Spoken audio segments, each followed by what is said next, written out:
Alright, hello everyone and welcome back to my Fallout 4 mod spotlight series, where today we are having a look at the RSh-12 Assault Revolver mod, which is being made by user D Magnus, and what this glorious little piece of work looks to add into the game is this beautiful Russian revolver, the RSh-12, which is actually kind of an oddity for me to be showing on this series, as it is a modern firearm, only being developed and created just a couple of years ago.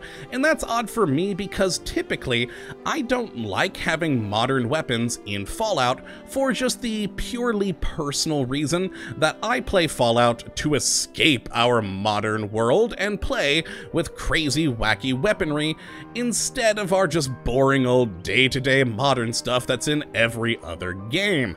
That being said though, this revolver may actually be wacky enough for me not to care, as the Russians designed this thing to use the exact same ammunition as the ASH-12.7 Assault Rifle. Yes, that's right, it's a revolver that fires assault rifle ammunition. And I actually had to look this thing up because I didn't really know much about this gun, and apparently it's used by the Russian Special Forces, and one of its intended uses is for blowing out locks from doors. That is something typically done by shotguns, and yet this revolver seems just fine with it.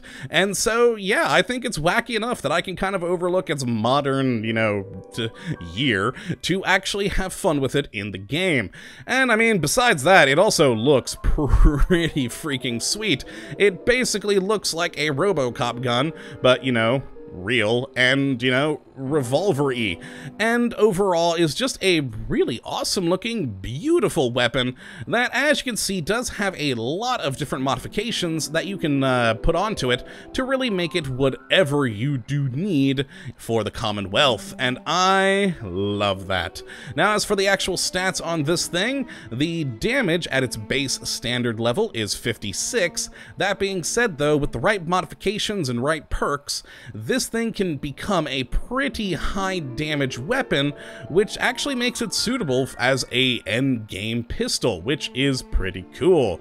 Now after that, the ammo is a custom-made 12.7 ASH round, which you will find scattered around the Commonwealth, as well as you have the ability to create them in the chemistry station. We'll take a look at that momentarily here. The firing rate on this thing is 6, the range of 119, accuracy of 66, and finally a weight of 6.4, overall making it a pretty impressive weapon. Now, as for how you get your hands on this, you will start finding it scattered around the Commonwealth and in vendors at around level 30. Though, the ammunition, besides, again, being able to be made at the chemistry station, you will also start finding in loot containers starting at level 16. So you'll start building up a small stockpile of the ammo, a good halfway to being able to find the gun. And once you do find it, oh man, you can make some pretty fun versions with this thing. So far, this is the most powerful I've been able to create it without messing with any perks, getting it up to 98 damage, having a very cool blue laser dot scope, etc. And it is just a really fun gun. So let's go and take a look at the chemistry station first to build the ammunition, and then we'll have a gander at the modifications. So in the chemistry station, you will just have a new RSh-12 ammo category, and you'll have the 12.7 ASH rounds in here, which you'll need copper, lead, and steel, and gun nut at rank 1 to build, and when you do so, it will make 30 of the rounds, so you get actually quite a bit of ammo for a small amount of resources. Personally, I don't know, I think that could be balanced a bit more, but yeah, I can live with it. And yeah, so that is the ammunition. Now, as for the mods on these guns, oh man, they are fun.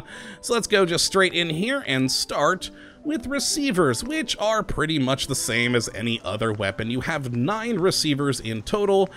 working your way all the way up to the advanced receiver, which is the most powerful of them at 98 damage, which is always fun.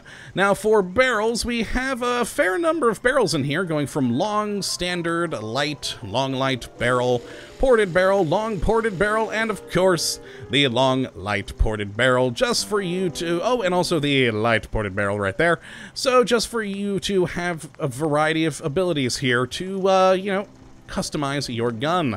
Next we have is grips, where we have just 3 options: the standard, the comfort, and the sharpshooter. Next we have is laser sights, which is always fun, and you can either have a blue, a red, or a green laser dot sight, which does actually help your hipfire accuracy, which is always good, and hey, who doesn't like a laser light? Now after that we do have scopes, a good variety of them. We can either have none with the iron sights, a reflex sight, a variety of other reflex sights just with different circles, red or red circle, a short scope, long scope. We have night vision in both of those, a recon, and then a long range recon. So a good variety of different things here for you to choose from. Next is with, we actually have some ways to change the standard iron sights by adding fiber optics to the rear of it and doing it in different colors, as you can see right here, just to make things a bit more visible and make your life with just the purely iron sights a little bit easier and more manageable, which is always helpful.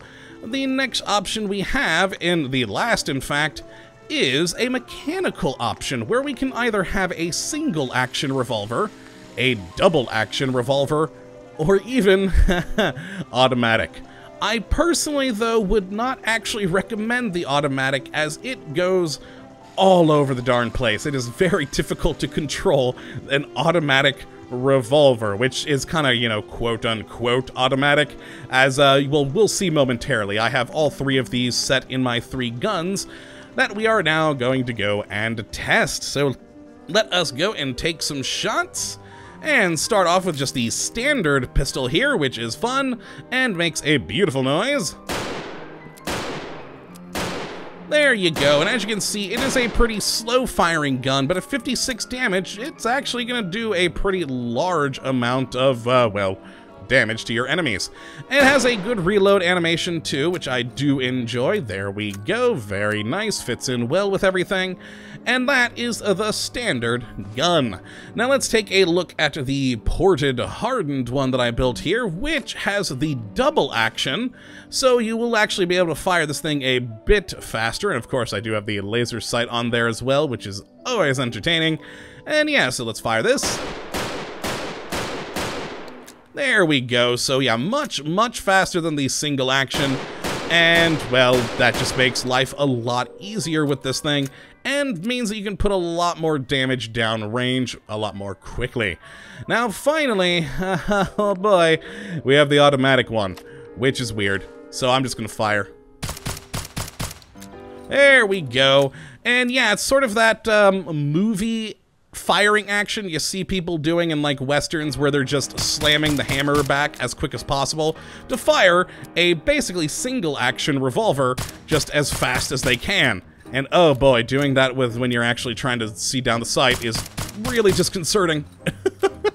Very strange, but you know what? I mean, it works. It works. It's just you are going to be way up in the sky trying to shoot something when it's actually down there, just because of the kickback on this thing.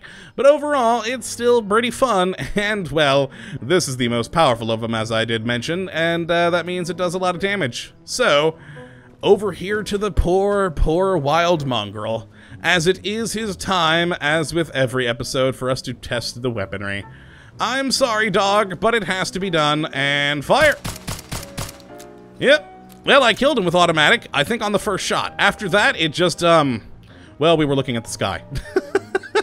But it did get him, so that is always useful. Very, very useful. But yes, this is the RSh-12 Assault Revolver, a Russian-built revolver handgun that uses the same ammo as an assault rifle, and it is pretty freaking impressive. I really have enjoyed myself with this gun, despite the fact that, of course, it is a modern designed weapon. And yeah, if you would like to check it out for yourself, which I definitely would suggest that you go and do, you can take a look at the link in the description as per usual. But that is going to be it for this episode, my friends. I hope you all have enjoyed, and of course that you do come back for the next, when hopefully we'll be looking at yet another wonderful mod. But until that time, thank you for watching, and as always, have a good one.